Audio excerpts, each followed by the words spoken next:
Julián bajó del viejo Tsuru blanco con una mezcla de tensión y nostalgia.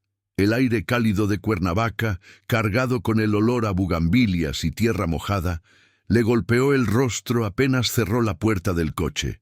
La casa estaba exactamente igual a como la recordaba.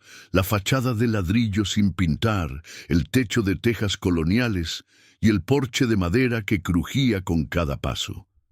Pero había algo distinto ahora: el silencio. Ya no se escuchaban los gritos de sus hermanos, ni el timbre de la bicicleta de Andrés, ni los regaños de mamá desde la cocina. Había vuelto porque no tenía opción. La llamada del abogado fue seca como su voz. Tu madre falleció hace 2 días. La casa está a tu nombre. Deberías venir. Julián no había puesto un pie ahí desde que tenía 12 años. Ahora, con 25, se sentía un intruso en su propia historia. Empujó la puerta del porche y el rechinar de las bisagras fue como una bienvenida siniestra. Dentro, polvo, cajas apiladas y los ecos de una familia que alguna vez fue. Mientras revisaba con desgano los objetos cubiertos por sábanas viejas, tropezó con una lata de galletas La Moderna, oxidada y abollada.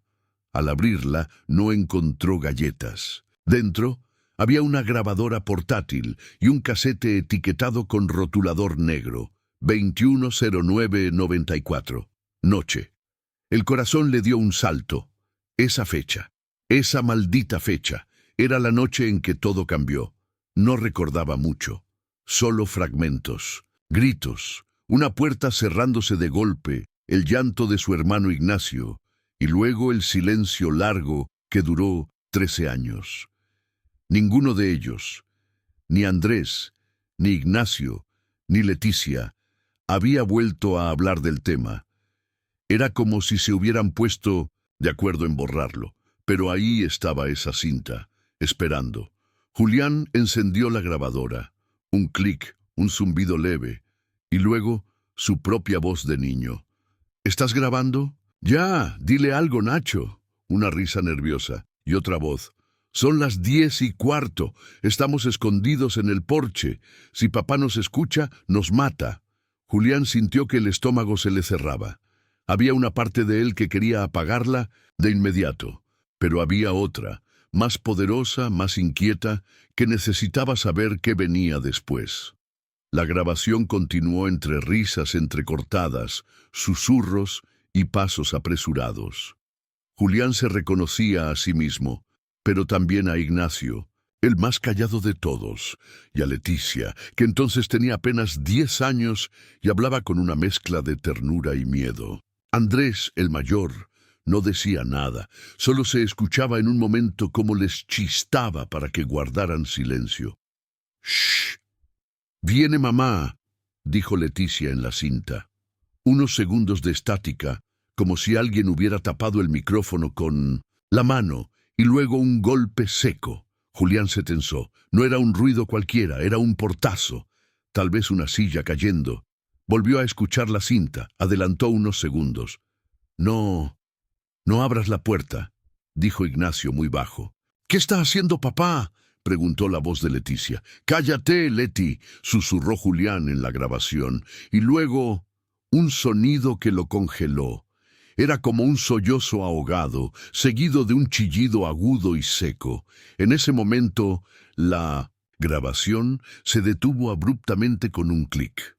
Julián se quedó inmóvil, con la grabadora en la mano, mientras los sonidos de la calle seguían indiferentes. Un camión de gas pasando a lo lejos, un perro ladrando en alguna casa vecina. Él no sabía qué acababa de escuchar exactamente, pero algo dentro de él reconocía ese momento. Su cuerpo recordaba antes que su mente. Se sentó en la silla de mimbre del porche, la misma donde su madre solía tejer en las tardes. Ahí, con la grabadora en el regazo, comprendió que esa cinta no era un simple recuerdo.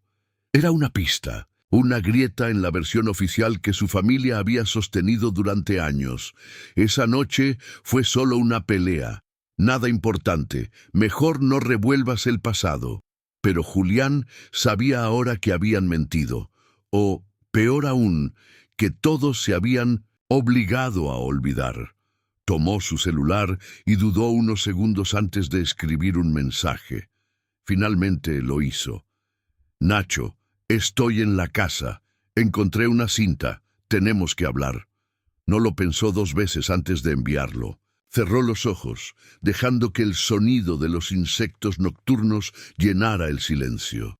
El pasado había empezado a hablar, y no se callaría fácilmente.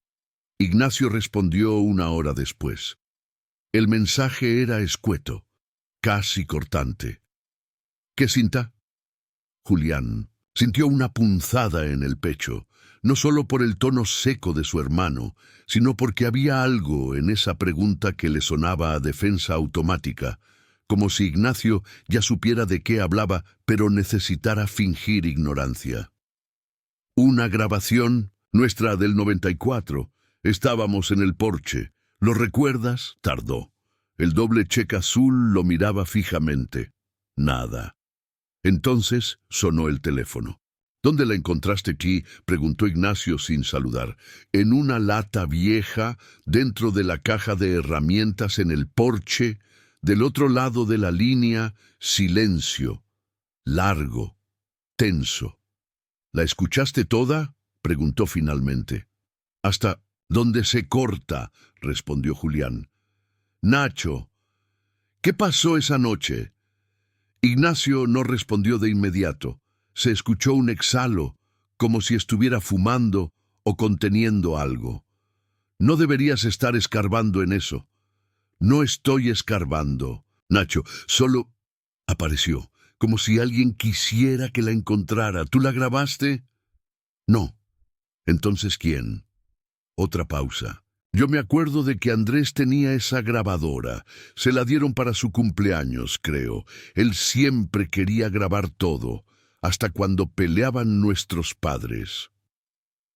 El nombre de Andrés provocó un escalofrío. Julián no hablaba con él desde 1900. Hacía más de 5 años cuando discutieron por teléfono después de la separación de sus padres. Andrés había sido siempre el protector, el fuerte, pero también el más distante conforme crecían. Era como si se hubiera puesto una coraza desde esa noche. ¿Tú hablas con él?, preguntó Julián. No, desde que mamá enfermó. Se fue al norte. Torreón o Chihuahua, no sé. Ya no quiere saber de nosotros. ¿Y Leti? Ella vive en Tlalpan. Trabaja en una fundación, creo. Hace tiempo que no viene por aquí. Nunca volvió después de... Ignacio se detuvo, y Julián no quiso presionarlo. No todavía. ¿Vas a venir?, preguntó finalmente. No lo sé. Necesito pensarlo. Colgaron sin despedirse. Julián se quedó mirando la grabadora como si pudiera hablar por sí sola. No, era solo una cinta, era un nudo, un disparador, y por primera vez en años entendió que su regreso a esa casa no era casual. Había cosas que necesitaban salir a la luz, y estaba dispuesto a seguir ese hilo, hasta donde lo llevara. Esa noche, Julián durmió mal. Los sueños se mezclaban con la cinta. Voces de niños, un porche oscuro, el eco de un grito que nunca terminaba. Despertó sudando, con la camiseta pegada al cuerpo y el sonido de su propia respiración agitándole el pecho. Se sentó en la cama improvisada del cuarto que alguna vez fue de sus padres. Miró al techo. En una de las esquinas, aún colgaba la cruz de palma bendita que su madre nunca quitó. Decidió salir a caminar al amanecer. Las calles de la colonia todavía conservaban la calma que tanto recordaba.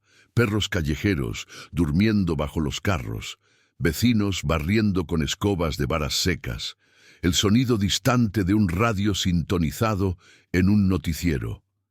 Pasó frente a la tortillería donde Andrés había trabajado brevemente cuando era adolescente. Todo seguía ahí. Todo igual, menos ellos. Al volver, lo esperaba una sorpresa. Ignacio estaba en el porche. No había avisado. Solo apareció como antes, como cuando se escapaba de casa durante horas y luego regresaba sin decir una palabra. «Llegaste rápido», dijo Julián, abriendo la reja. Ignacio asintió y se sentó sin decir nada. Tenía el rostro cansado, más delgado, el cabello con más canas de las que Julián habría imaginado. Vestía una camisa clara y jeans, como si viniera de la oficina, pero con las mangas remangadas y ojeras profundas. «No había venido desde el entierro», murmuró, mirando hacia el patio trasero. «Todo se siente igual, pero más chico. ¿Quieres escucharla otra vez?» Ignacio negó con la cabeza. «Ya la escuché suficiente con tu mensaje. Ya volvió a mi cabeza». Julián lo miró con cuidado. «¿Qué pasó esa noche, Nacho? Quiero saberlo. Ya no somos niños». Ignacio apretó los labios. Miró hacia el jardín seco, donde antes jugaban fútbol con una pelota desinflada. «Tú eras el más chico. Tal vez por eso no te acuerdas de todo, o porque quisiste olvidarlo. Entonces cuéntamelo tú». Ignacio lo pensó un momento. Sacó un cigarro del bolsillo, lo encendió con manos temblorosas. Dio una calada larga y soltó el humo con lentitud. «Papá, estaba fuera de sí esa noche. Más de lo normal. Mamá había escondido sus llaves. Dijo que si volvía borracho otra vez, no lo dejaría entrar. Pero él entró igual, por la ventana del baño». Julián lo miró con los ojos muy abiertos. «Y entonces hubo gritos. Muchos. Tú y Leti estaban en el porche. Yo bajé cuando escuché que algo se rompía. Andrés estaba tratando de separarlos». «¿Y qué pasó?», insistió Julián. Ignacio desvió la mirada. «La cinta no está completa, Julián. Lo más importante está en otra parte». «¿Otra parte?». Julián frunció el ceño. «¿Hay más cintas?». Ignacio no respondió de inmediato. Parecía debatirse entre la lealtad a un pacto antiguo y la necesidad de liberar un peso que lo había aplastado por años. «Sí», dijo finalmente, casi en un susurro. «Andrés tenía varias. Solía grabar todo, no solo juegos. Peleas, conversaciones, hasta los silencios. Era su forma de tener el control, creo, de entender lo que pasaba en esta casa». «¿Y las otras grabaciones?». «Las escondió. Cuando se fue, se llevó algunas. Pero otras las enterró. Aquí mismo». «¿Enterró cintas?». «Sí, en el patio. Lo vi hacerlo una madrugada. Pensó que nadie lo había notado». Julián se levantó de golpe. «¿Dónde?». «Cerca del Naranjo, detrás del tendedero viejo. No estoy seguro de si todavía están ahí, pero vale la pena buscar». Sin perder tiempo, Julián salió al patio, un trasero. El naranjo seguía en pie, aunque torcido, con ramas secas y apenas unas hojas verdes luchando por vivir. Tomó una pala oxidada del cuarto de herramientas y comenzó a cavar cerca de la base del árbol. Ignacio se quedó de pie, observándolo en silencio.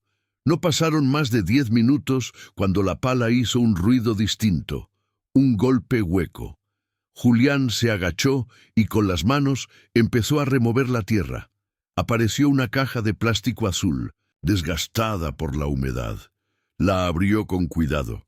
Adentro, envueltos en plástico negro y cinta adhesiva, había 3 casetes más. Ambos se miraron sin decir palabra. Volvieron al porche, conectaron la grabadora y colocaron el primero. La cinta comenzó con un zumbido leve, y luego la voz de Andrés. Esta grabación es del 22 de septiembre de 1994. Si alguien la escucha, es porque ya no pudimos seguir callando. Julián tragó saliva. Ignacio bajó la mirada. «Yo nunca escuché esta», dijo con voz ronca. La voz de Andrés continuó. «Anoche pasó algo que nadie quiere admitir. Mamá se interpuso, papá perdió el control. Yo traté de detenerlo. Luego hubo un golpe. Creo que Creo que lo lastimé. No sé cuánto, solo sé que mamá me dijo que no dijera nada, que todo iba a estar bien si nos manteníamos unidos. El silencio cayó sobre el porche como una losa. Julián sentía que el mundo giraba más lento, como si el aire mismo se espesara. ¿Andrés le hizo algo a papá?, preguntó con voz apenas audible. Ignacio no respondió, pero sus ojos, húmedos y oscuros, parecían confirmar que esa noche había sido mucho más que una pelea. El resto de la grabación estaba entrecortado. Se oía la respiración agitada de Andrés, como si caminara en círculos mientras hablaba al micrófono. Mencionaba detalles que Julián no recordaba. Una figura en la escalera, un cuchillo en el suelo, el llanto de Leticia encerrada en el baño. Mamá lo limpió todo antes de que llegara la patrulla. Dijo que diríamos que papá se cayó, solo que había bebido demasiado. Nadie preguntó mucho, nadie quería saber más. La cinta terminó con un clic. Ignacio miró hacia el suelo, las manos entrelazadas como si rezara. Después de eso, papá estuvo internado unas semanas. Dijo que no recordaba nada, que solo había sido una caída. Nadie lo desmintió. Pero Andrés sí lo empujó, ¿no? Lo empujó, confirmó Ignacio, pero fue para proteger a mamá. Papá tenía el cuchillo. No iba a cortarla, pero estaba fuera de sí. Andrés se lanzó sobre él, lo empujó con fuerza, cayó por las escaleras. Se golpeó la cabeza. Julián sintió un nudo en el estómago. Todo lo que había vivido como una sombra, una tensión, sin nombre, ahora tenía forma, y nombre, y sonido. ¿Y mamá?, preguntó. ¿Por qué nunca dijo nada? Porque quería mantenernos juntos. Nos dijo que si hablábamos, si contábamos lo que realmente había pasado, la familia se iba a deshacer. Que a papá lo iban a encarcelar, o peor, y Andrés también, y que tú eras muy pequeño. No queríamos que crecieras con eso. ¿Y qué pasó después? ¿Por qué Andrés se fue? Nunca lo superó. Siempre pensó que papá había fingido olvidar, que en cualquier momento iba a buscar venganza, o que mamá iba a quebrarse y confesar. Cuando papá se fue de la casa, Andrés también se fue. Dijo que ya no podía vivir entre silencios. Julián respiró hondo. La grabación, las palabras de Ignacio, el silencio del porche, todo formaba una imagen más clara, aunque también más dolorosa. «¿Y ahora?», dijo Julián. «¿Qué hacemos con esto?». Ignacio lo miró, con una expresión que mezclaba cansancio y alivio. «Eso depende de ti. Fuiste tú quien encontró la cinta. Tal vez ya era hora». Julián guardó los casetes con cuidado, envolviéndolos nuevamente en el plástico. No sabía qué haría con ellos todavía, pero algo en su interior le decía que no debían quedar en el olvido, al menos no esta vez. ¿Y Leti?, preguntó mientras cerraba la caja. ¿Ella sabe todo esto? Ignacio negó con la cabeza. Ella vio cosas, pero nunca preguntó, nunca quiso entender. Después de esa noche se encerró en sí misma. Mamá la llevó a terapia unos meses, pero luego dejaron de ir. Supongo que fue su forma de protegerla también, o de protegerse. Tengo que hablar con ella. ¿Estás seguro? Sí, si esta historia va a salir a la luz, tiene que ser completa. No puedo cargarla solo, y menos tú. Ignacio lo miró por un momento, y luego asintió, como si al fin soltara un peso que llevaba años sobre los hombros. Esa tarde, después de que Ignacio se marchara, Julián caminó por la casa con una nueva mirada. Cada objeto parecía contarle algo diferente. Las marcas en el marco de la puerta donde su madre anotaba sus alturas con lápiz, los dibujos infantiles aún pegados detrás del refrigerador, una foto vieja enmarcada en el pasillo donde estaban los 4 hermanos con su madre, todos sonrientes, ajenos al abismo que se avecinaba. Volvió al porche al anochecer. El cielo se teñía de naranja y violeta. Encendió un cigarro, imitando, sin querer, el gesto de Ignacio.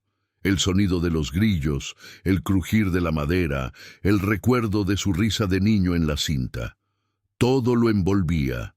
Sacó su celular y buscó el número de Leticia. Dudó antes de llamar, pero lo hizo. «Hola, Leti, soy Julián». «Juli», respondió con una mezcla de sorpresa y alegría nerviosa. «Hace años que no escuchaba tu voz». «Estoy en la casa, encontré algo. Necesito hablar contigo». Es sobre esa noche. Hubo un silencio, largo, muy largo. «Voy para allá», dijo ella finalmente, con un tono que no era de duda, sino de decisión. Julián colgó. Cerró los ojos. La historia apenas comenzaba. Fin del capítulo 1. Leticia llegó al atardecer del día siguiente. El mismo Tsuru blanco de su madre estaba estacionado frente a la casa cuando ella descendió del Uber, vestida con blusa de lino y jeans, el cabello recogido en una trenza apretada. Llevaba una mochila de cuero colgada al hombro y el gesto firme, aunque sus ojos la delataban. El peso de los recuerdos ya le había caído encima desde el momento en que aceptó venir. «Hola, Juli», dijo apenas bajó la reja de entrada. Julián la abrazó sin pensarlo. Hacía más de 10 años que no se veían. Su hermana, que siempre había sido la más dulce, ahora tenía una voz más grave, más pausada. Aún así, su abrazo era cálido. Todavía tenía algo de aquella niña que se escondía en los armarios cuando papá alzaba la voz. «¿Pudiste venir bien?» «Sí. No dormí casi nada, pero no iba a quedarme con la duda. ¿Qué encontraste?» Entraron a la casa y Julián le mostró la caja con los casetes. Leticia los tocó con delicadeza, como si fueran restos arqueológicos. «¿Esto son nuestras voces?» «Sí. También está la de Andrés». Leticia se sentó en el sofá de la sala, donde las cortinas aún colgaban descoloridas. Miró a su alrededor con una expresión que mezclaba ternura y miedo. Luego asintió lentamente. «Reprodúcela». Julián encendió la grabadora y colocó la primera cinta. De nuevo, las voces infantiles llenaron la habitación. Risas, juegos, advertencias susurradas. Leticia cerró los ojos. Cuando sonó su propia voz de niña diciendo «Viene mamá», su rostro se contrajo. Abrió los ojos de inmediato. «Recuerdo ese momento», dijo. «Recuerdo que tenía mucho miedo, pero no por los gritos. Era algo más». «¿Algo como qué?» Leticia buscó las palabras con cuidado. «Esa noche, mamá me pidió que no me moviera del baño, que me encerrara con llave, pero vi por el espejo del pasillo. Vi a papá con algo en la mano». «¿Un cuchillo?» Ella asintió muy despacio. «Sí, pero no se lo dio mamá. Él lo sacó del cajón de la cocina. Yo pensé que que alguien iba a morir esa noche». La voz se le quebró, pero no lloró. Julián se sentó a su lado, con los ojos fijos en la grabadora que seguía girando. «¿Y tú lo contaste alguna vez?» «A nadie, ni siquiera a mamá. Me convencí de que lo había imaginado, que lo soñé». «No lo soñaste», Ignacio lo confirmó, y Andrés lo grabó. Leticia respiró hondo. Las piezas comenzaban a encajar, pero también dolían. «¿Dónde está Andrés?» «Nadie sabe, se fue al norte, perdió contacto con todos». Leticia lo miró con decisión. «Hay que encontrarlo. Si Andrés dejó estas grabaciones, tal vez dejó algo más». Julián buscó en su laptop mientras Leticia repasaba por tercera vez la caja con los casetes. No había etiquetas claras, ni fechas exactas en 2 de ellos, solo números escritos a mano A2 y C4. Era evidente que Andrés tenía un sistema, pero sin su presencia era imposible saber qué significaban. «¿Tienes algún contacto de él?», preguntó Leticia. «Ninguno, Ignacio tampoco». «¿Y mamá? ¿Nunca dijo nada de dónde estaba?» «Solo que se fue a rehacer su vida. Lo último que sabemos es que trabajaba en algo de telecomunicaciones o quizá en seguridad privada». Nada concreto. Leticia se quedó en silencio unos segundos y luego sacó su celular. Tal vez yo sí pueda encontrarlo. ¿Cómo? Trabajo en una ONG que colabora con víctimas de desapariciones. Uno de los contactos que tenemos es un periodista retirado que rastrea personas. Si Andrés dejó alguna huella, él puede encontrarla. Julián la miró con asombro. Su hermana, la misma que de niña temía salir sola al patio cuando caía la noche, ahora hablaba con una serenidad implacable. Mientras ella hacía la llamada, Julián colocó otro casete en la grabadora. Era el marcado como C4. El zumbido de fondo era más denso que en los anteriores. Luego la voz de Andrés, más adulta, más firme. Han pasado 6 meses desde aquella noche. Mamá intenta actuar como si todo fuera normal. Papá ya no vive aquí. Dice que está en Puebla con una tía. No le creo. Yo tengo pesadillas. A veces veo su rostro en la escalera. No sé si lo maté. No sé si solo lo asusté. Pero nadie habla de él. Nadie pregunta. Leticia terminó la llamada mientras Andrés, en la grabación, se quebraba. Su voz se hacía trizas. Lloraba. Mi contacto va a intentar rastrear cualquier registro oficial. Cambios de domicilio, empleo, denuncias. Me dijo que puede tardar unos días. ¿Y si Andrés no quiere que lo encontremos? Leticia se encogió de hombros, pero su mirada era clara. Entonces tendremos que encontrarlo igual. La grabadora seguía reproduciendo una conversación grabada, sin que ellos se dieran cuenta. Andrés hablaba con su madre. Ella decía, lo importante es que nadie se entere. Tú hiciste lo correcto. No lo olvides. Fue defensa. Pero mamá... Shh, ya no más. Ambos hermanos se miraron. La voz de su madre, siempre dulce, ahora sonaba tajante. Una mezcla de protección y mandato. Julián apretó los puños. Nos hizo callar a todos, dijo con rabia, hasta a él. Leticia no respondió, pero el fuego en sus ojos decía que también recordaba, que también dolía. Esa noche, Leticia y Julián durmieron en la casa, cada uno en una habitación distinta, pero el insomnio era compartido. Ambos pasaron horas dando vueltas, como si las paredes susurraran fragmentos de una historia que por años se negaron a escuchar. A las 3 de la madrugada, Julián bajó a la cocina en busca de agua. Se sorprendió al ver a Leticia sentada a la mesa, en silencio, con una hoja y un bolígrafo en la mano. Estaba dibujando algo que parecía un mapa.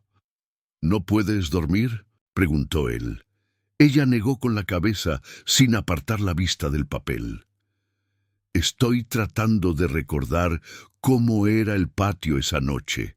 ¿Dónde estábamos todos? ¿Qué camino tomó papá al entrar?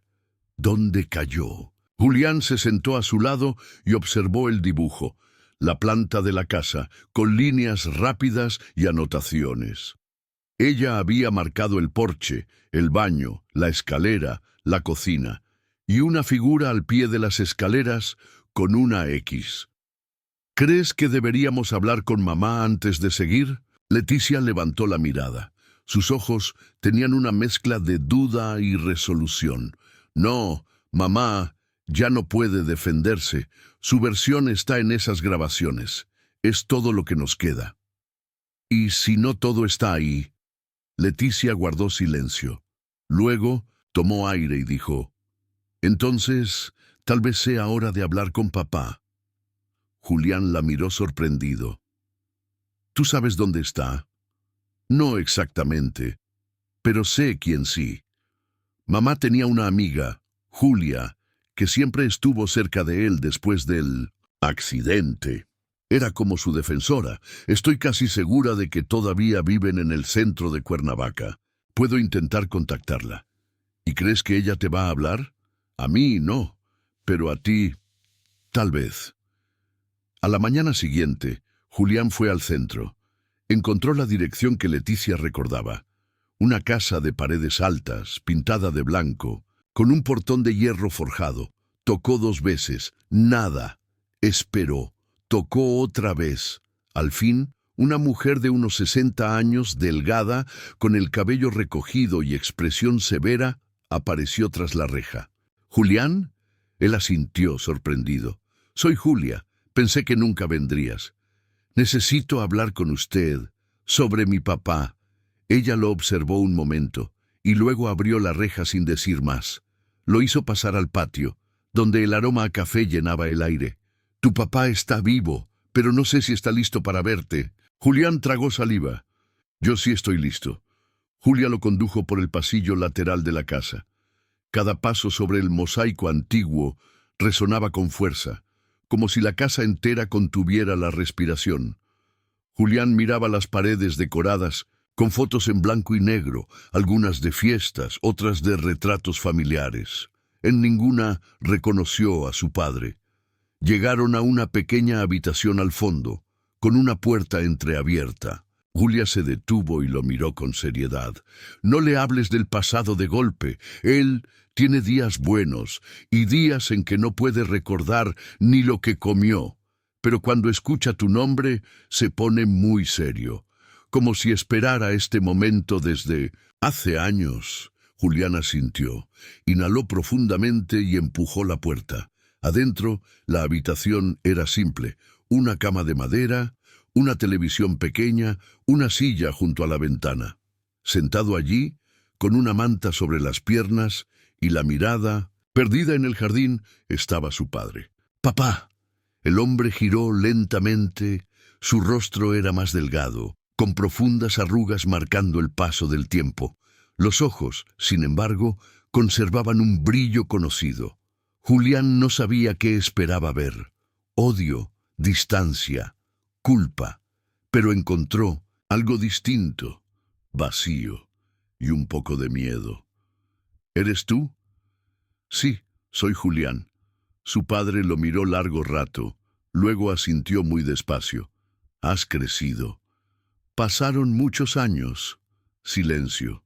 Julián se sentó frente a él, sin saber por dónde empezar. Pero entonces su padre habló con voz ronca. ¿Tu madre murió? Sí, hace una semana. Lo supe. No sé cómo, pero lo supe. Volvió a mirar por la ventana, donde los pájaros picoteaban las migajas del desayuno.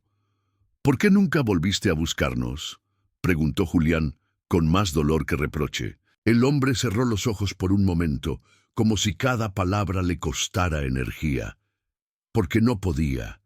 Porque esa noche me di cuenta de lo que era, de lo que podía hacer, y me dio miedo, miedo de mí mismo. Te fuiste sin decir nada, porque me odiaba, y creí que ustedes también me odiaban, tal vez con razón. Julián sintió una punzada en el pecho. Papá, ¿recuerdas lo que pasó esa noche? El hombre lo miró, y por un instante sus ojos se llenaron de algo parecido al pánico. Luego murmuró: recuerdo que caí y que alguien me empujó, pero lo merecía. Julián tragó saliva. Fue Andrés. Lo hizo para proteger a mamá. El padre asintió, casi con alivio. Él siempre fue valiente, más de lo que yo fui jamás. Julián se recostó levemente en la silla. Escuchar a su padre admitir, sin defensa ni justificación, que había sido el causante de todo, era algo que no había esperado. Durante años lo imaginó negándolo, culpando al alcohol, al estrés, a cualquier cosa. Pero no. Ahí estaba, frente a él, más frágil que nunca, reconociendo lo que habían tratado de enterrar por tanto tiempo. ¿Sabes que Andrés se fue?, preguntó. Lo sé, dijo el padre.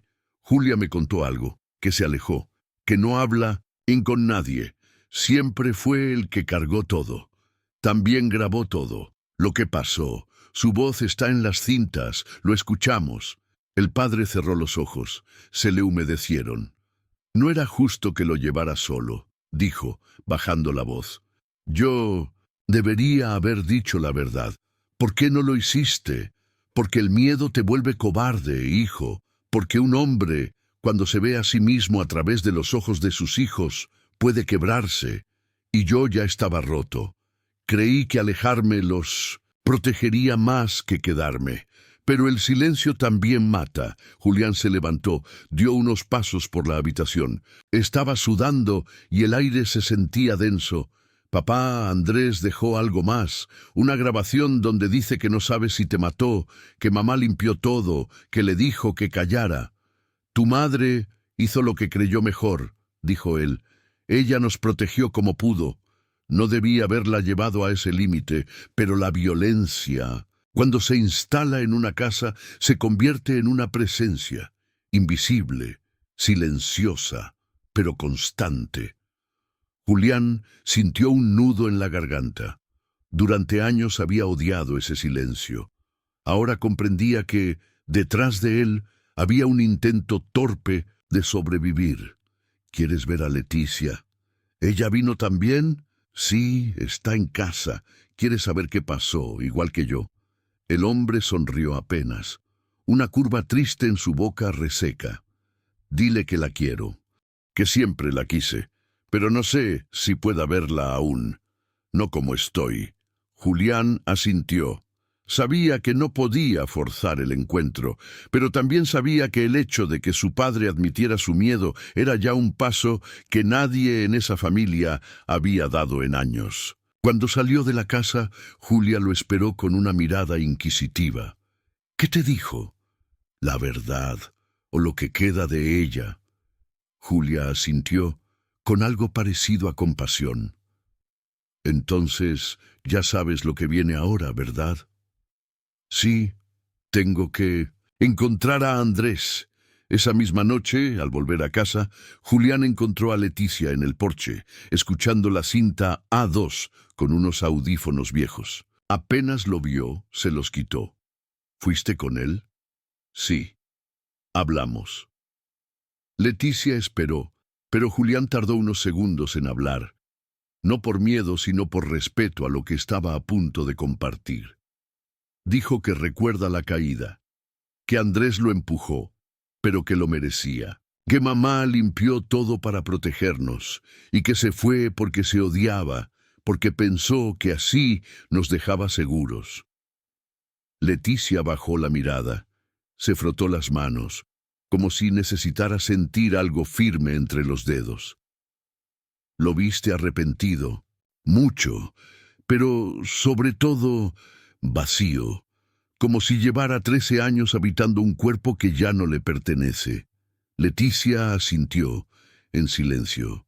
Luego señaló la grabadora. En esta cinta, Andrés no habla. La dejó grabando durante una conversación con mamá. Él no dice nada, pero escucha. ¿Y ella? ¿Ella qué? Le dice a alguien por teléfono que si Andrés habla, todo se derrumba, que nadie puede saber que él no fue el único que intervino. Julián se quedó helado.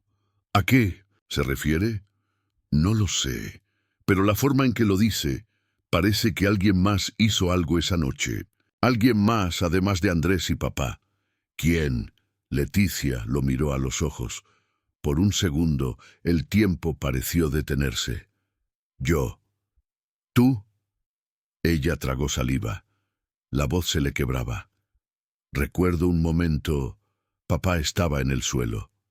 Andrés gritaba, mamá lloraba y yo estaba en la cocina, con la navaja de pan en la mano. Solo recuerdo que grité, que él me miró y que entonces se cayó. ¿Crees que fuiste tú? No lo sé. Tal vez fue solo una amenaza, un impulso. Tal vez ya estaba cayendo.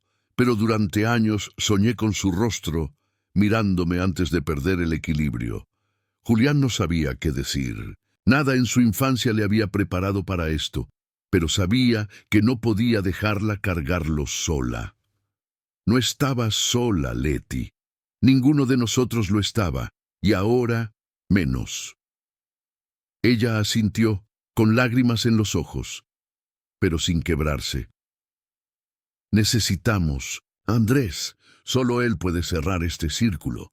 En ese momento, el celular de Julián vibró. Era un mensaje del contacto de Leticia, el periodista. Ubicamos a Andrés. Está en Hidalgo. Trabaja en una estación de radio comunitaria. Te paso la dirección.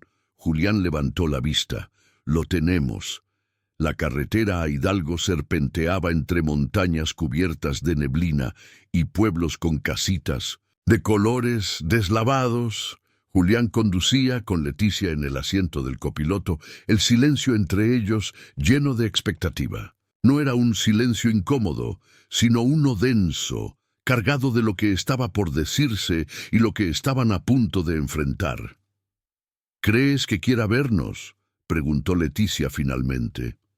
No lo sé, pero si se fue para protegernos, tal vez también quiera que esto termine. Llegaron a un pueblo llamado Metztitlán, donde las casas tenían techos de lámina y los niños jugaban en la plaza central con pelotas desinfladas.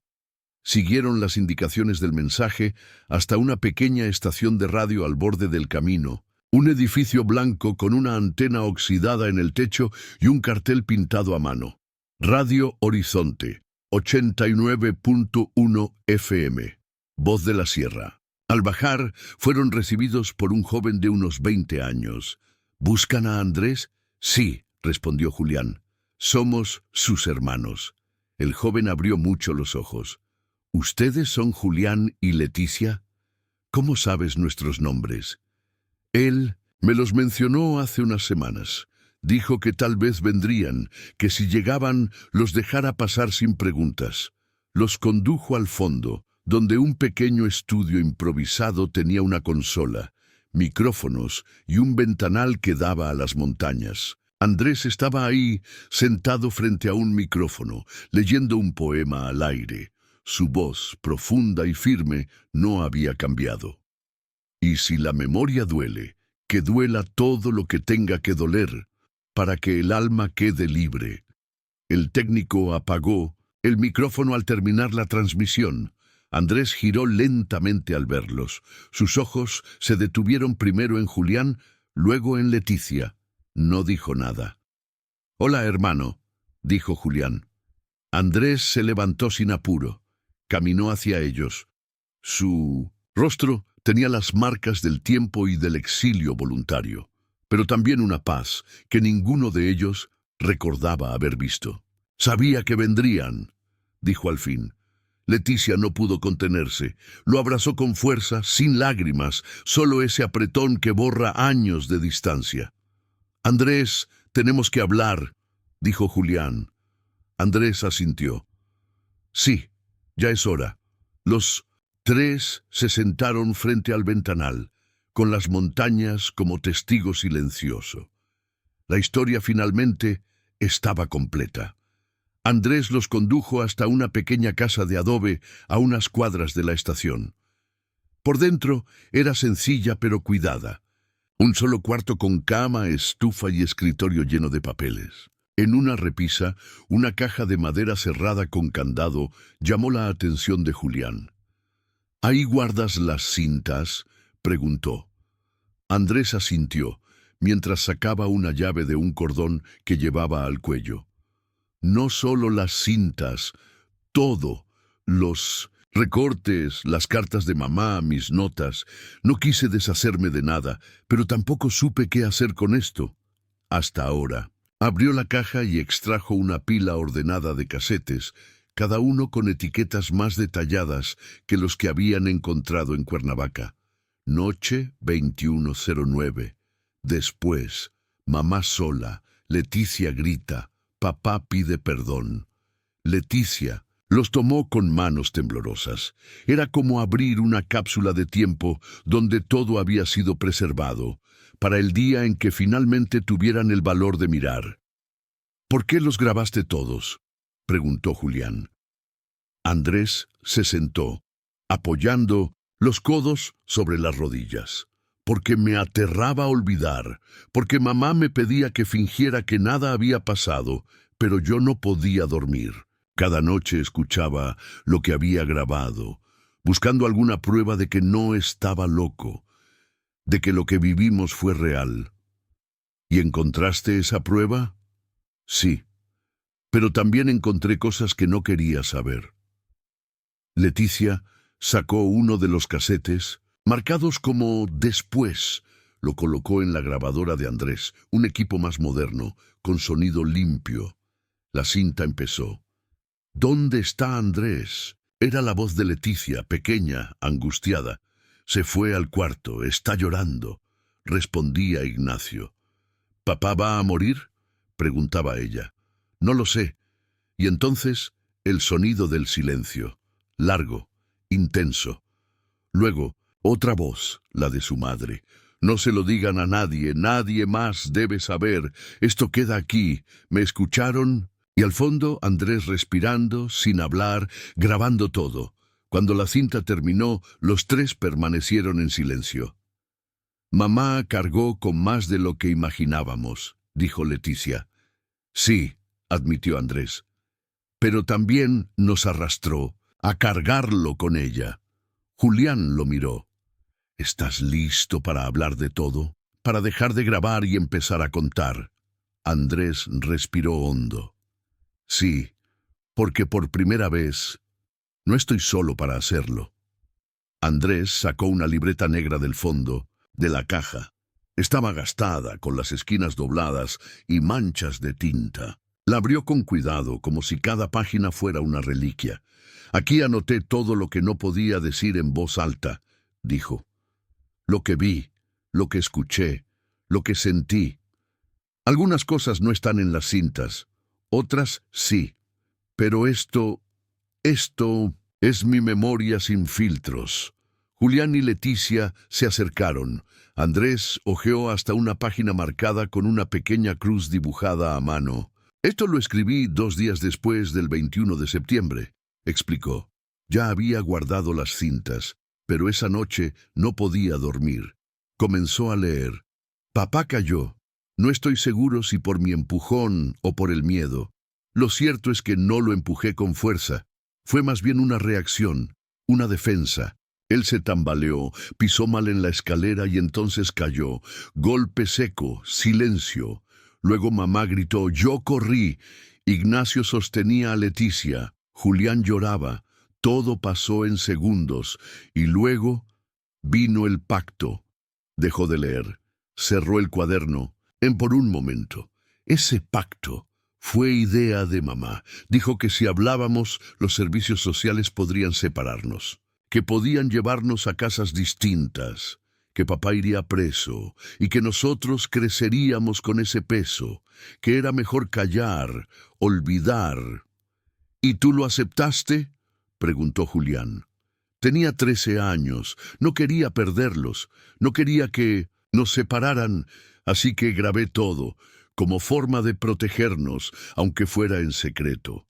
Pensé que si algún día las cosas salían mal, tendríamos una prueba, que podríamos usar esto para defendernos. ¿Y por qué te fuiste?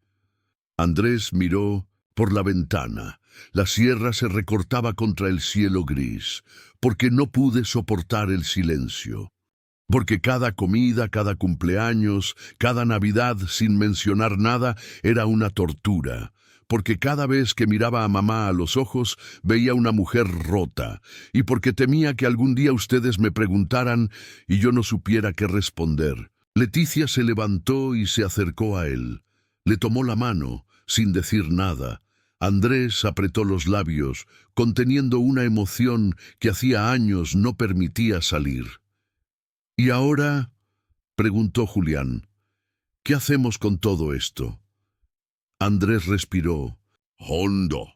Ahora lo contamos, todo, con nuestras voces, no como víctimas, sino como sobrevivientes. La decisión no se tomó de inmediato, pero esa noche fue el inicio.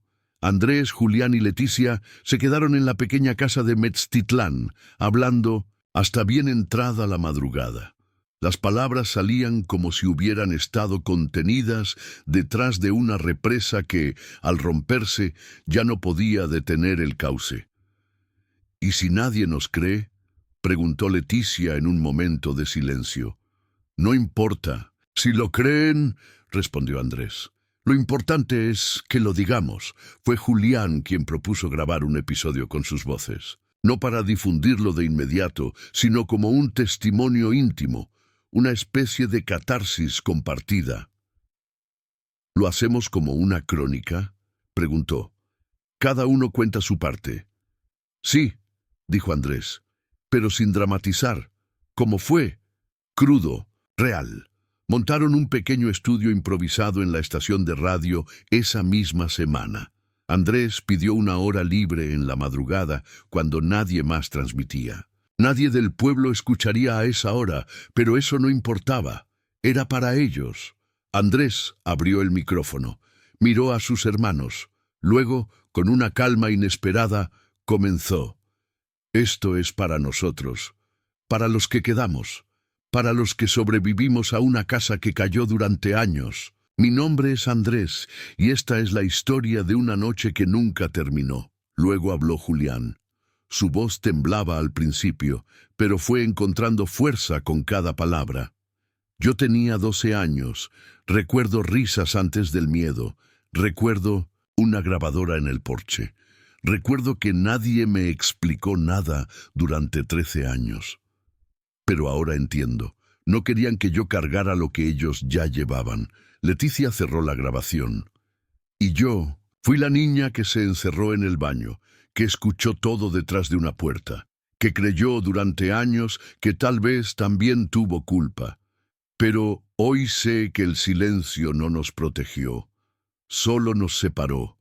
Cuando terminaron, no hubo lágrimas, solo un largo, profundo silencio. Esta vez uno distinto, uno que no pesaba, uno que liberaba. ¿Qué vamos a hacer con esto?, preguntó Leticia. Andrés tomó la cinta y la guardó en un sobre.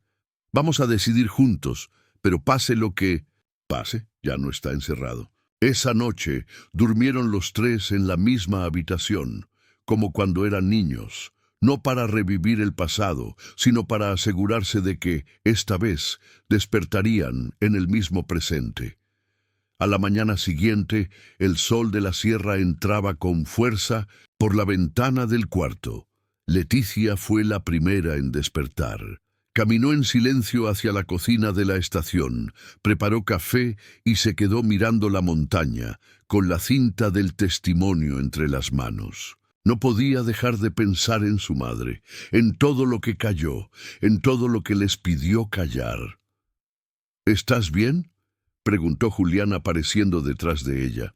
Sí, solo me pregunto qué habría hecho mamá si supiera que grabamos esto.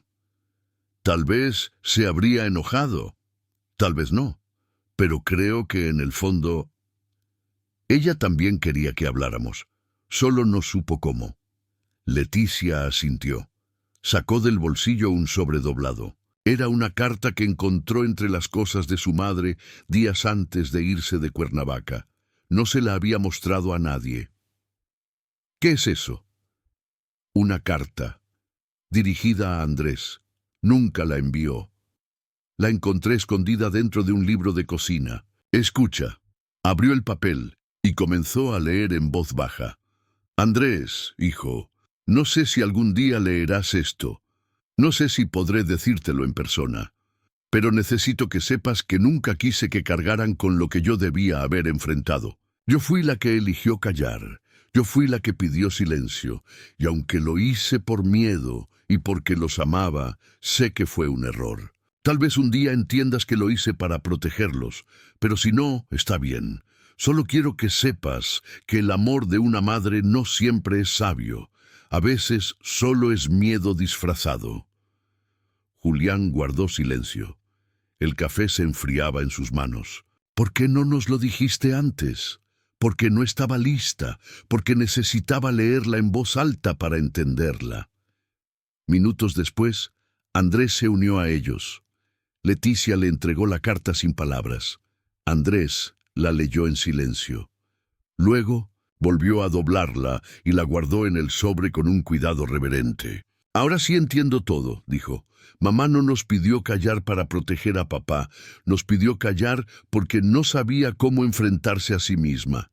Ese día, los tres pasaron horas decidiendo qué hacer con la grabación. Había muchas opciones. Mantenerla como un archivo íntimo, compartirla solo con familiares, o quizás hacerla pública. La idea de exponer su historia les generaba miedo, pero también una forma nueva de dignidad. ¿Y si sirve para otros?, preguntó Julián. ¿Y si alguien más escucha esto y entiende que su silencio también puede romperse? Entonces habrá valido la pena, respondió Andrés. Esa tarde, Andrés llamó a su jefe en la estación de radio. Le explicó que quería ceder su espacio de los domingos por la noche para transmitir un programa especial. Un episodio único, íntimo, sin cortes, sin música, sin interrupciones. Solo una historia familiar, cruda, verdadera. El jefe, sorprendido al principio, accedió. ¿Estás seguro?, le preguntó por teléfono. Esta estación no suele meterse en temas tan personales. Lo sé, pero si hay un momento para romper el silencio, es ahora. Esa noche, los tres hermanos regresaron al estudio. Andrés revisó el sonido, ajustó los micrófonos y colocó la cinta grabada en la consola. A las 9 en punto, subió el volumen del canal principal y dijo con voz firme: «Esta es una transmisión especial, no es una historia de ficción, es la historia de tres hermanos que decidieron dejar de callar, es la historia de una casa, de una noche y de lo que vino después». Durante 40 minutos la cinta sonó al aire. No hubo llamadas, no hubo música de fondo, solo sus voces, sus recuerdos, sus heridas y su intento por sanar. Al terminar, Andrés apagó el micrófono. Leticia y Julián se miraron. No hubo palabras, solo una sensación de alivio, de descompresión. Salieron al patio de la estación. El cielo sobre Metztitlán estaba claro, punteado de estrellas. El aire era frío, pero no helado. «¿Y si papá escucha esto?», preguntó Julián. «Entonces sabrá que lo perdonamos», respondió Leticia. «¿Y si no?», igual lo dijimos, y eso ya es un acto de amor. Pasaron la noche en silencio, cada uno inmerso en sus propios pensamientos. Al amanecer, cuando Andrés bajó a buscar café, encontró en la puerta un sobre sin remitente. Dentro una nota escrita a mano. «Los escuché. No estoy listo para hablar, pero estoy escuchando. Papá». Andrés apretó el papel contra el pecho. No lloró, solo cerró los ojos. Cuando subió al cuarto y les mostró la nota a sus hermanos, ninguno dijo nada. No hacía falta. La historia, la suya, finalmente había empezado a sanar. No con una resolución perfecta, sino con algo mucho más valioso: verdad. Días después de la transmisión, comenzaron a llegar mensajes a la estación de radio. No eran muchos, pero todos compartían una emoción común: gratitud. Una mujer escribió desde Puebla: «Escuché su historia. No sabía que otras familias también callaban lo que debía gritarse. Gracias por decirlo». Un joven desde Guerrero: «Ustedes me dieron el valor para hablar con mi madre sobre algo que callé 20 años». Andrés imprimía cada mensaje. Los pegaba en una pared vacía del estudio que pronto se llenó de testimonios, frases cortas, confesiones veladas y agradecimientos que hablaban más del miedo de quienes los enviaban que de los hermanos en sí. Julián, viendo aquella pared, murmuró: «Es como si todos estos años no hubiéramos estado tan solos como creíamos». Leticia asintió. «El silencio nos hizo sentir únicos en nuestra tragedia, pero no lo éramos. Solo estábamos desconectados». Andrés, en cambio, no hablaba mucho. Había vuelto a escribir, ya no en su libreta negra, sino en hojas sueltas que luego guardaba en carpetas con nombres simples: recuerdo, madre, perdón, nosotros. Una tarde, al regresar de un paseo por el pueblo, Julián encontró a su hermano mayor en la estación grabando una nueva cinta. «¿Estás haciendo otro testimonio?», preguntó. «No, esto es diferente». «¿Qué es?». «Una carta para papá, pero hablada, como si él la escuchara sin tener que leerla». Andrés apretó el botón de grabar y comenzó: «Papá, si estás ahí, si estás escuchando, quiero que sepas que no te odio. No lo hice entonces y no lo hago ahora. Te tuve miedo, sí. Me doliste también, pero más me dolió no saber qué hacer con ese dolor. Ahora sé que nadie nos enseñó a amar con las manos abiertas, sin apretar, sin poseer, y tú hiciste lo que supiste, equivocado, tal vez, pero no con crueldad, sino con ignorancia. Julián se quedó en la puerta, en silencio. Esa carta era más que una grabación. Era la voz de un hijo hablando desde un lugar que por años había estado cerrado. Cuando Andrés terminó, miró a su hermano. ¿Crees que lo escuche? Estoy seguro de que sí, respondió Julián. Y aunque no lo haga, lo importante es que lo dijiste. Una semana después, Andrés decidió enviar la carta hablada a Julia, no como un reclamo, sino como un acto de reconciliación. Le pidió que si su padre quería, se la hiciera escuchar. Nada más, sin presión, solo dejarla allí, como una puerta entreabierta. Julia respondió con una sola línea. Se la puse. No dijo nada, pero no dejó de escuchar. Aquella noche, los tres hermanos se reunieron por última vez en la estación. Habían decidido regresar a Cuernavaca, no para quedarse, sino para cerrar el ciclo donde todo había comenzado. Antes de partir, Andrés les entregó algo: 3 copias de la grabación, en casetes y también en formato digital, cada una con una etiqueta que decía simplemente «Nuestra voz». «¿Y tú?», preguntó Leticia. «¿Qué vas a hacer ahora?». Andrés miró por la ventana, donde la noche envolvía los cerros con suavidad. «Seguir grabando, pero no para recordar, para crear. Ya no quiero preservar el pasado. Quiero contar otras historias, las que vendrán». «¿Y nosotros?», preguntó Julián. «Nosotros estamos bien, porque hablamos, porque volvimos a ser hermanos». El viaje de regreso fue tranquilo. Ninguno de los tres sentía prisa. Por primera vez en mucho tiempo, estaban cómodos con el ritmo lento de las cosas, con los silencios, con la manera en que los árboles del camino parecían despedirse sin palabras. Al llegar a Cuernavaca, la casa los recibió como siempre, con sus grietas, su polvo, sus memorias, pero esta vez algo era distinto. Ya no parecía un mausoleo, ya no dolía de la misma forma. Leticia se sentó en el porche. Julián la imitó. Andrés, en cambio, se quedó de pie, observando el lugar donde su madre solía sentarse, con el tejido entre las manos. Luego dijo: «Aquí empezó todo, pero también puede terminar aquí». «No», corrigió Leticia. «Aquí empezó todo, y aquí renacimos». Esa noche, sin necesidad de pactos, sin silencios forzados, los tres durmieron bajo el mismo techo. No como una familia quebrada por el miedo, sino como personas que aprendieron que la verdad no borra el dolor, pero sí lo transforma, y que a veces basta con escucharse para empezar de nuevo.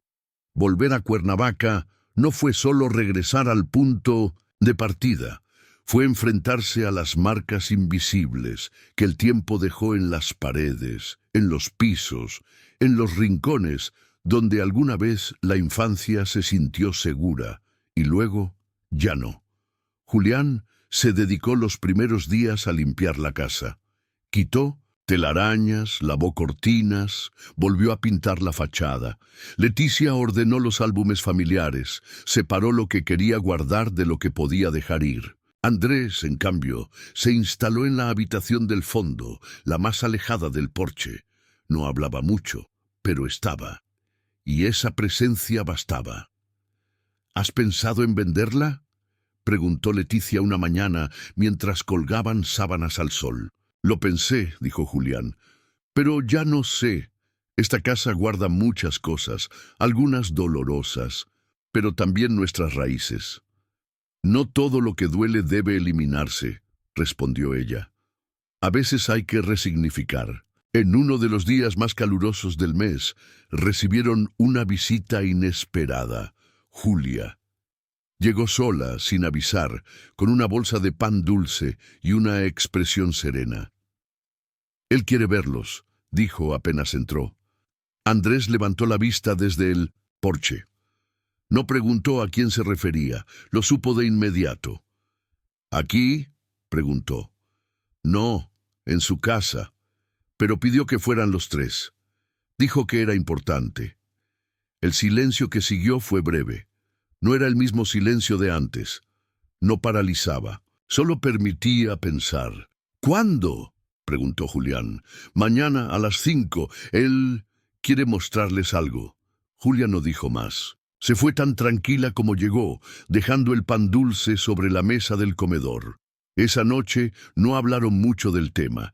Cada uno procesaba la noticia a su ritmo. El reencuentro, esta vez, sería distinto. No habría secretos, no habría nada pendiente.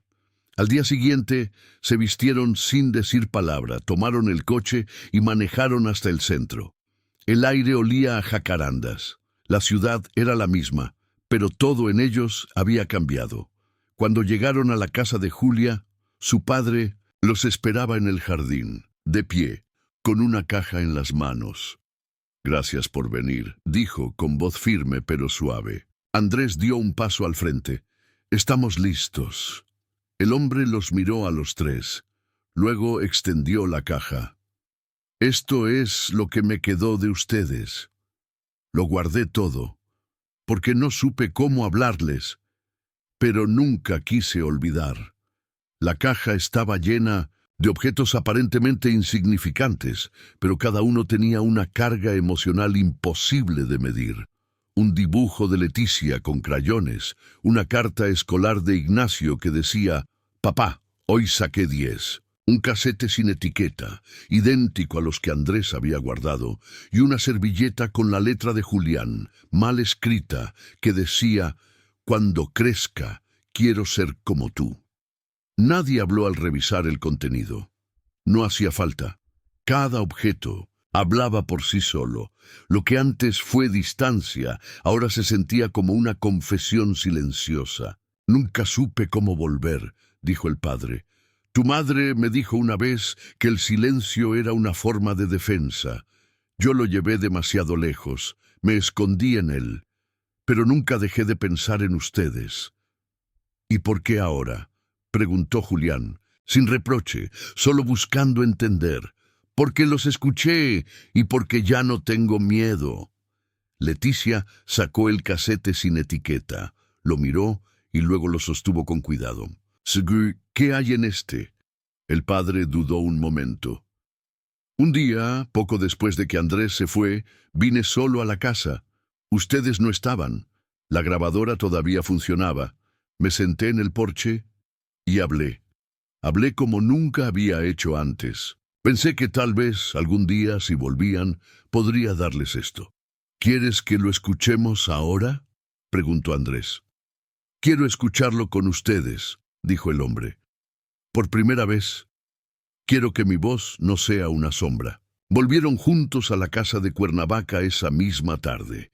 El porche los recibió bañado en una luz cálida que parecía distinta. Andrés colocó el casete en la grabadora. Todos se sentaron. Y entonces, la voz del pasado. «Soy Carlos, y si estás escuchando esto, tal vez ya no sea tarde. Tal vez puedas entender que fui más miedo que violencia, más silencio que grito. Fui un padre roto, intentando parecer entero. No supe pedir perdón, pero ahora lo intento».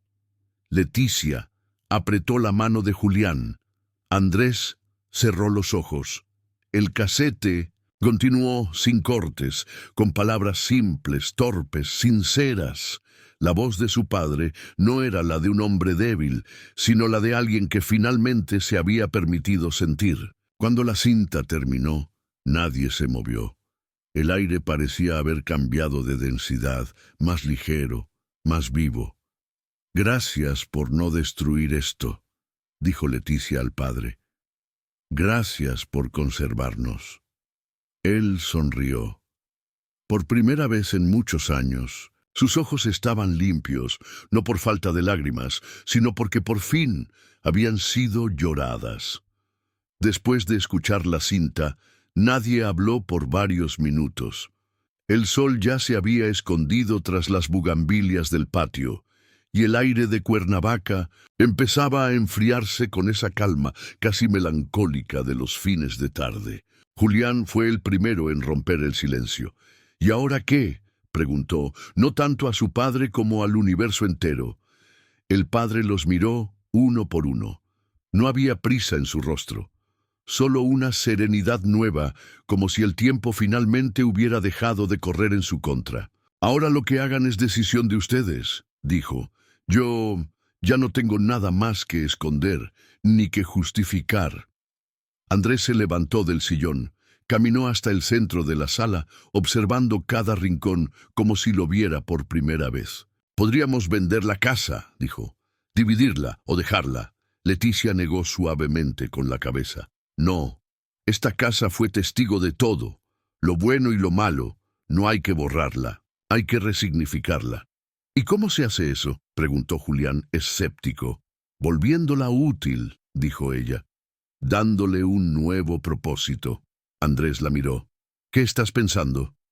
Podríamos convertirla en un espacio de memoria, un lugar donde otras personas que también vivieron el silencio puedan venir, compartir, sanar, como una casa de escucha, sin terapeutas, sin formalidades, solo un lugar seguro.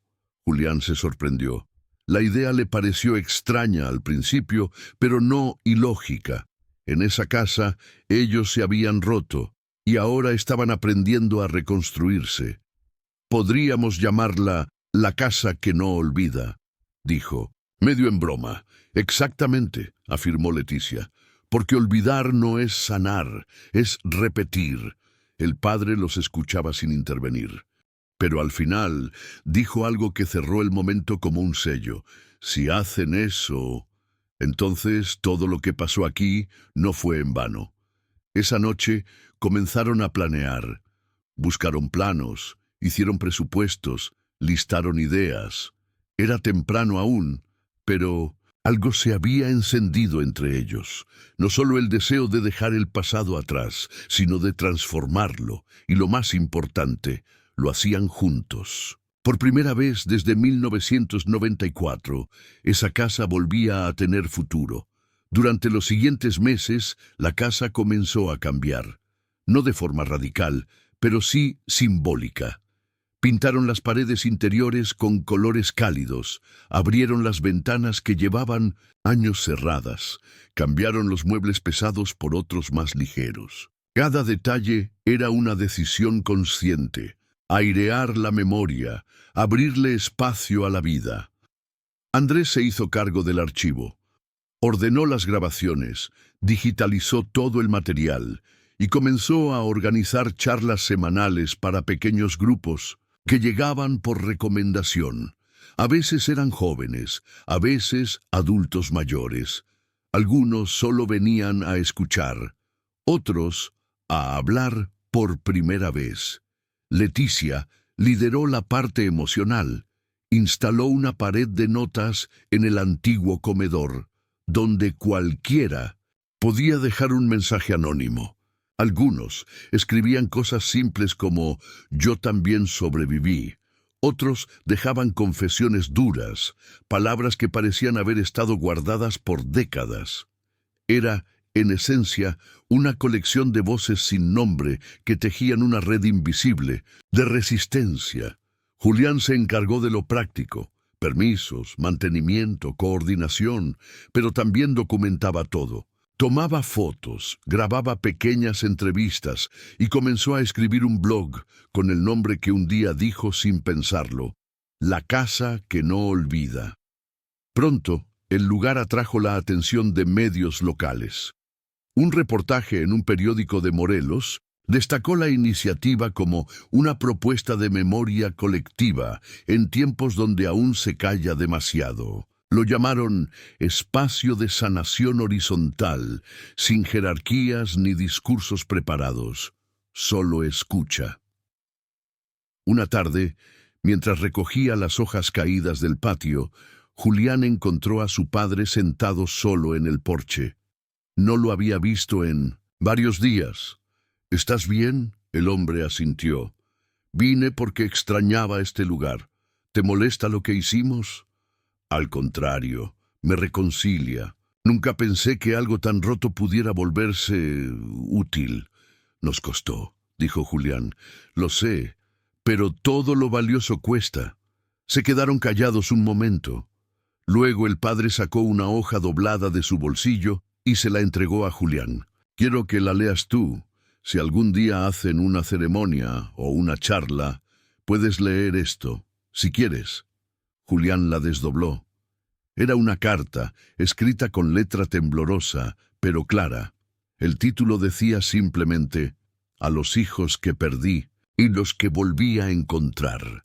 Julián guardó la carta sin leerla en ese momento. Sabía que su peso requería tiempo y respeto.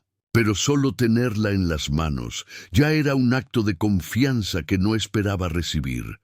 Volvió a mirar a su padre, que lo observaba en silencio, como si esperara algún juicio. «Gracias», dijo Julián simplemente.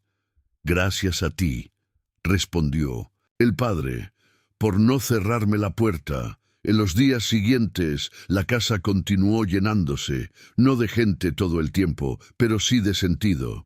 Llegaban personas que se enteraban por el blog o por una amiga que había pasado por ahí. La regla era clara. Nadie tenía que contar su historia si no quería. Pero si lo hacía, sería escuchado sin interrupciones ni juicios.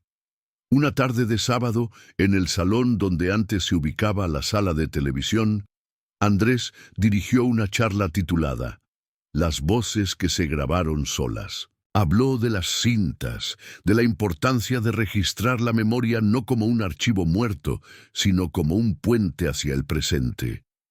Al final, una mujer mayor se acercó. Tenía el rostro marcado por el sol y la piel fina de quien ha vivido en silencio mucho tiempo. «Gracias, hijo», le dijo. «Mi esposo también fue ese hombre, mis hijos también callaron, pero ahora ya no tengo miedo de hablarles». Andrés sintió un nudo en la garganta. Agradeció sin palabras. Sabía que ella no se refería solo a él.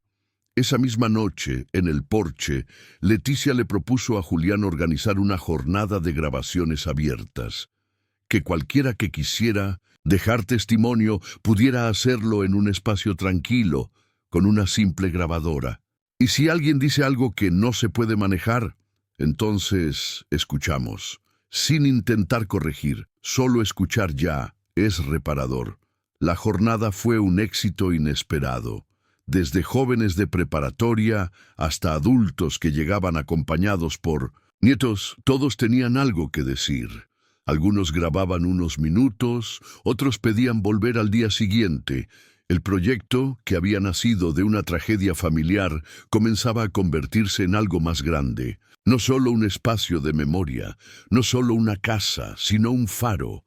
Y aunque nadie lo dijo en voz alta, todos sabían que lo estaban haciendo también por su madre, por su silencio, por su esfuerzo, por todo lo que no pudo, pero intentó. Con el paso de los meses, la casa se transformó en un refugio, en un lugar donde el tiempo parecía suspenderse, y las historias se cruzaban con respeto y empatía. No todos los días eran fáciles, ni todas las voces eran agradables, pero eso era parte del proceso. Un día, Leticia recibió una llamada inesperada. Era una reportera de un canal nacional de televisión. Habían visto el reportaje local y querían hacer un especial sobre la casa que no olvida. ¿Están preparados para eso?, preguntó Julián. No lo sé, respondió Leticia, pero creo que sí. Es hora de que más personas escuchen. La grabación del especial fue un reto. Hablar frente a cámaras, frente a desconocidos, revivir recuerdos y sentimientos en público. Pero la fuerza del proyecto era mayor que el miedo. Y cuando el programa salió al aire, la respuesta fue abrumadora. Personas de todo México comenzaron a escribirles. desde la Ciudad de México, Oaxaca, Monterrey, algunos con historias similares, otros simplemente con palabras de apoyo. El proyecto creció. Se formaron grupos de apoyo, se organizaron talleres de memoria y sanación, y la casa se volvió una pequeña red que conectaba a quienes habían vivido el silencio con quienes buscaban romperlo.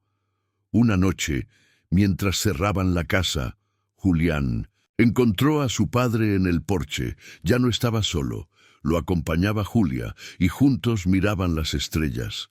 «Nunca pensé que llegaría a sentirme en casa otra vez», dijo el padre sin voltear. Julián se acercó y se sentó a su lado. «Esta casa ya no es solo nuestra, es de todos los que necesitan un lugar para sanar». El hombre asintió. «Y tú, Julián, has sido el que abrió la puerta». Julián sonrió. «No lo hice solo, somos nosotros, y esto apenas comienza». Los meses siguientes fueron de consolidación. La casa que no olvida se convirtió en un símbolo de resistencia y memoria. El proyecto inspiró a otras comunidades, en Morelos y en otros estados, a abrir espacios similares, donde la verdad y la escucha fueran el centro. Una tarde, en una ceremonia sencilla pero cargada de significado, los hermanos organizaron una lectura pública. Julián leyó la carta que su padre les había entregado meses atrás, la que tituló «A los hijos que perdí y los que volví a encontrar». Mientras sus palabras llenaban la sala, las lágrimas no tardaron en aparecer, no solo de tristeza, sino de liberación, de haber encontrado un camino donde antes solo había oscuridad. Al terminar, Leticia tomó la palabra. «No estamos aquí para olvidar, estamos aquí para recordar, para honrar, para sanar, porque el silencio duele, pero el recuerdo también puede salvar». Andrés cerró la ceremonia con un mensaje simple y poderoso. Que esta casa sea un faro, que nadie tenga que vivir en el silencio que nosotros vivimos, que cada voz que aquí se escuche sea un paso hacia la libertad. El padre de los hermanos, ya con pasos más firmes, los observaba con orgullo. No necesitó decir nada. Su presencia era suficiente. La noche se cerró con risas, abrazos y la promesa de que el pasado, aunque doloroso, podía transformarse en fuerza. La casa, aquella vieja casa de Cuernavaca, ya no era un lugar que recordaba solo lo que dolía. Era un espacio vivo, lleno de historias, de voces, de futuros, porque la memoria no olvida, pero tampoco condena.